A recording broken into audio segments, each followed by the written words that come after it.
Okay, so they got the win. They definitely did. The Flyers beat the Devils by a score of 5-3. JVR gets 2 goals. Joel Farabee and Nolan Patrick get on the board after a long time period without a goal. Also, Ivan Provorov gets on the board as well. So there are things to look at somewhat positively in this game, but in my honest opinion, I saw way too much of the same. I did. I saw way too much of the damn same. The sloppy plays in the neutral zone, the sloppy plays in our defensive zone, way too many turnovers, and just the same constant defensive breakdowns that we have been used to in the first 6 games of the season. So they won the game. They definitely did. And you take wins. You definitely take wins. But I kind of don't see meaning in the win because of you played very similarly and you played against the New Jersey Devils, who, in my opinion, even though they're off to a hot start in the season, I don't believe the Devils are that good of a team. They're very young. They're an up-and-coming young team, and they're still in the middle of their rebuild, their redo of the rebuild / retool. So they're young and up-and-coming, but they're, if you're looking at the compared to the Flyers last year, no, the Devils are not better than the Flyers. So if you're thinking the Flyers should bounce back and have a much better performance and dominate this game, well, that's not the game you saw today because we saw way too much of the same. Just sloppy plays. It's just continuing with the defensive zone play and just the overall defense of this team. And it just wasn't good enough. It's way too much of the same. And if this, like I said, if this type of play continued into this series, and it also showed against the Islanders when we come up and play the Islanders during the weekend, I wouldn't be surprised if Chuck Fletcher tries to ring the phones around the NHL and tries to get a move to help this defensive core out. I wouldn't be surprised. I'm not sure how you would attack it, but I wouldn't be surprised if he's trying to do his due diligence and trying to help his team out because you can't keep playing like this. I understand that you're missing guys like Couturier and Phil Myers, but honestly, when Phil was in the lineup, and it's not saying it's Phil's fault, just the overall defense of the team had just not been good enough. It sucked. It's been outright terrible. And yeah, Phil Myers, it'll make it a little bit better. It'll definitely make it much better, but there's still going to be those glaring issues. Way too many of those glaring issues. And even adding Couturier back into the lineup when he comes back, it's going to be much better defensively on the forward side, but the issues are most likely still going to be there because on how weak the defensive core is. Losing Matt Niskanen was such a huge loss for this team. And they are still feeling it. They are really feeling it right now. And like I said, I'm not going to be surprised if if this play continues, if it does, because there is a chance that it could, and the Flyers maybe turn this into better play as the days go along. But the way they've been playing over the past 6-7 games, there's too much of a pattern. There's way too much of a pattern. It's more of the same. They're same. I see little improvements, but then you also see sometimes when they take 2 steps back. It's like those type of situations. That's why I wouldn't be surprised if it continues on Thursday, if it continues on Saturday and Sunday against the Islanders. I wouldn't be surprised if Chuck Fletcher tries to do something. But like I said, I wouldn't know how you would attack it because you have so little cap space. You would probably have to either give up someone on the raw. It also all depends on like who you go after as well. Are you going after some guy that could play in the top 2? Some guy that could just be in the top, like a top 4 guy like Matt Niskanen was? So there's many areas that you can go in, and it just all depends on how everything works out. I'm not saying it's going to happen, but I said I'm not surprised if this play continues, if it does happen. So just going over this game entirely, like I said, there are some positives to take out, but also way too many negatives because, like I said, way too much of the same has happened. So you start off the game, and the Devils looked like they were controlling the pace. They were getting shots on net, and I think that in the first 5-7 minutes, the Devils had the lead in shots in 6-1. So it's gonna be like, okay, it's gonna be one of these nights again. So the Devils, they also got an early power play, and the Flyers managed to kill that off. Brian Elliott having to make a couple of saves here and there. The Devils getting a couple of odd-man rushes, but then the Flyers, they get a power play. But then the power play at first didn't look too pretty because they allowed a breakaway going the other way. Thank God for Brian Elliott and the post for keeping the puck out of the net and keeping it 0-0. So after that play, the Flyers managed to set it up a little bit in the offensive zone. Get Ivan Provorov from the point, also JVR. So Voracek setting it up to Provorov, taking the shot from the point, goes in off JVR's stick, and you got a 1-0 Flyers lead. And then the Flyers, They grabbed some momentum a little bit after that goal. They were pushing more of the pace of the play, and they actually got up to the shot totals with the Devils. And I think after the first period, the shots were like 8-8 or 9-9, somewhere like that. So they were playing better down the stretch of the first period. Even though there were still a little to no mistake, I wouldn't say there was no mistakes. There definitely were mistakes, but I wouldn't say as much as glaring going down to the end of the first period. Going into the start of the second period, you get another early power play, and it's the same situation. This time it's Drew to Provorov. Provorov takes the shot from the point, goes in off JVR once again, and you get a 2-0 lead. So all that is right there is you're taking momentum of the game. But the Flyers, they do get another power play, but this power play is not as good. It's more sloppy. They look like they can't transition. They can't get anything set up. And then the Devils pounce off that. They get some momentum after they kill off this power play. And they get rushes going down the other way. And this is when you start to see those obvious mistakes from the Flyers that they continue to have. Trying to force those stretch passes, trying to throw pucks into the middle of the ice when no one's there, and it's going to be an easy turnover, just having difficulties clearing your own zone in general.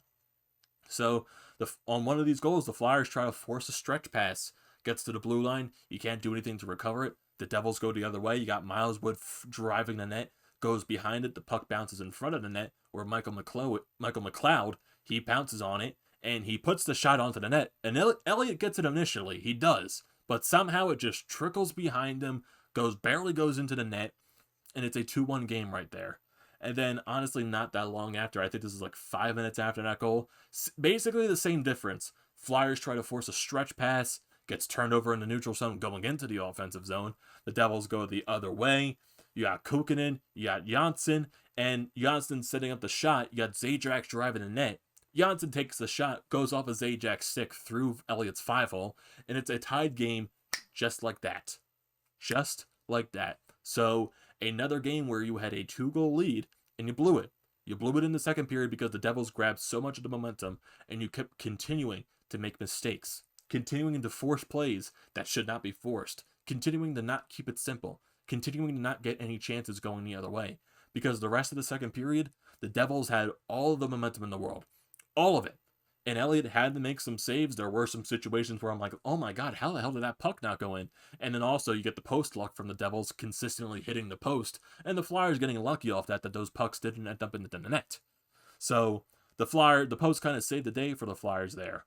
And Elliott having to make some saves, even though he would definitely like that first goal back from McLeod, he still kept the team within the game. He did, when the Devils had all their momentum at the end of the second period. And then you go into the third. Devils still have the momentum coming out of it.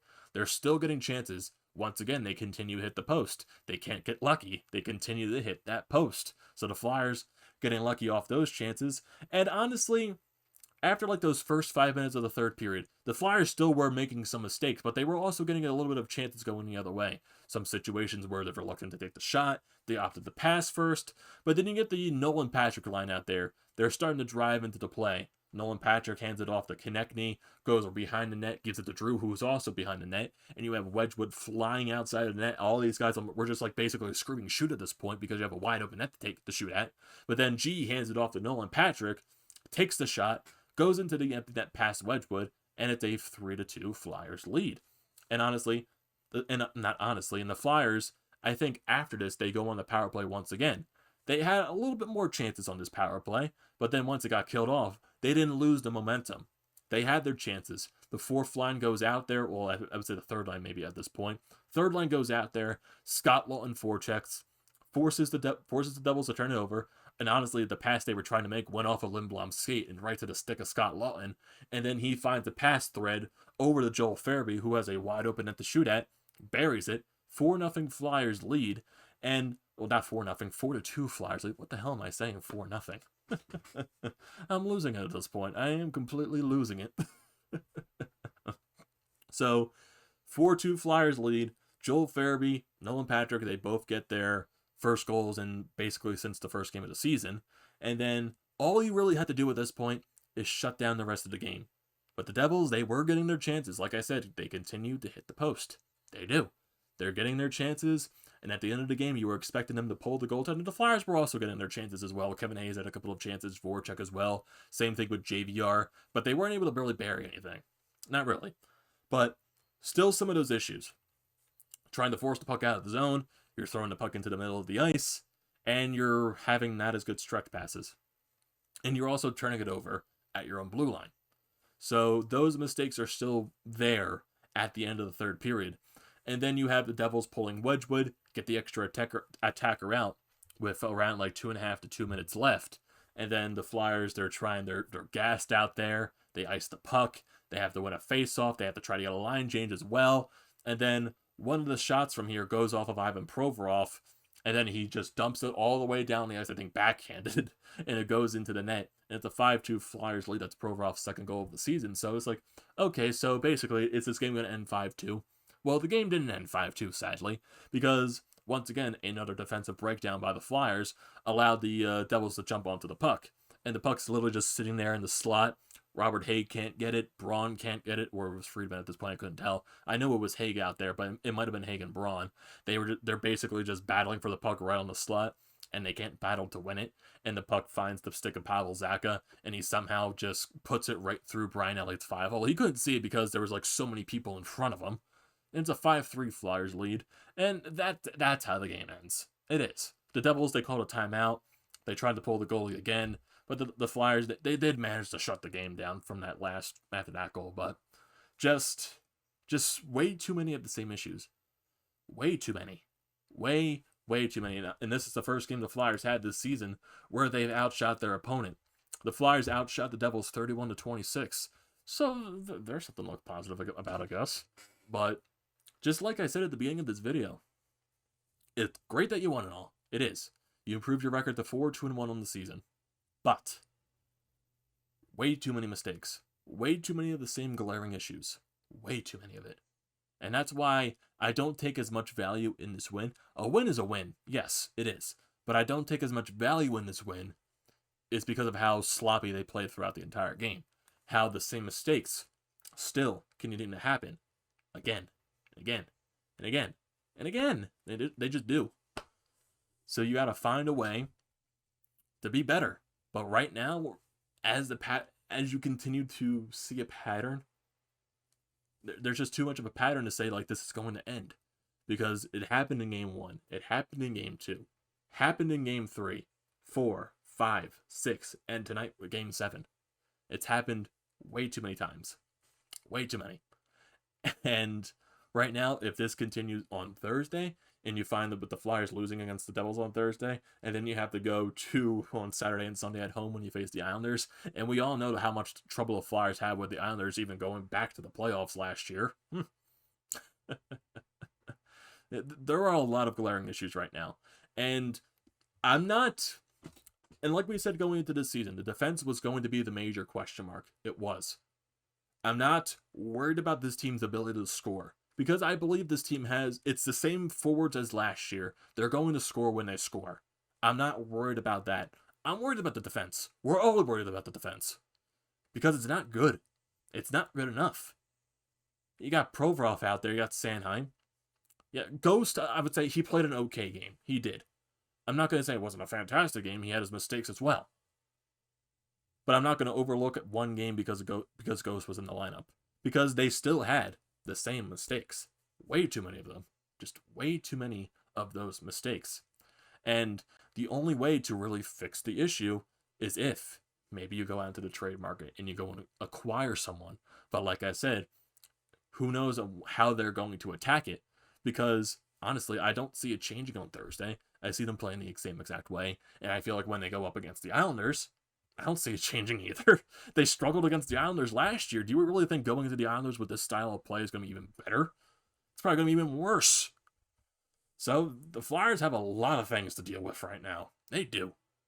This win, it doesn't sit right with me. Even though they won, like, yes, I'll sleep better because they won the game. But there's still a lot of glaring issues that I'll probably lose sleep over the next few nights. And the nights after. And after that. So there's a lot of work that needs to be done with this team. Way too much work. Way too much work. Because this defensive core right now, I don't know why I'm stuttering. This defensive core is just not good enough. Because when you have Provorov, Myers, and Sanheim, what else do you really have? You had Niskanen last year to fill that void, and you had a really solid top four. And then you dealt with Braun and Hagel on the bottom, and they played fine last year. But when you have to deal with just Provorov, Sanheim, and Myers, and then you have 3 other defensemen to worry about, because Gustafsson now is most likely going to be the healthy scratch between Ghost to spare. I would assume that. And then you got to deal with a bottom pairing of Haig, Braun, and then eventually Friedman as well. I'm not saying Friedman has been bad, but he's not like this game changer or anything. He's making his mistakes as well. So there's a lot of things that this team really needs to fix. They do. So I wouldn't be surprised if anything else happens. So what are your thoughts on this game? Are you happy about the win? Does this win not sit right with you just because of the way they played? I want to hear your thoughts about it. So don't forget to leave your comments down in the comment section. Don't forget to drop a like. Don't forget to check out the Painted Lines, which I am a part of. We just wrapped up our Flyers watch party and post-game report, so definitely go check that out. Links are in the description below for the Painted Lines. Don't forget to check out the Fired Up Podcast merchandise website. That link is also in the description below.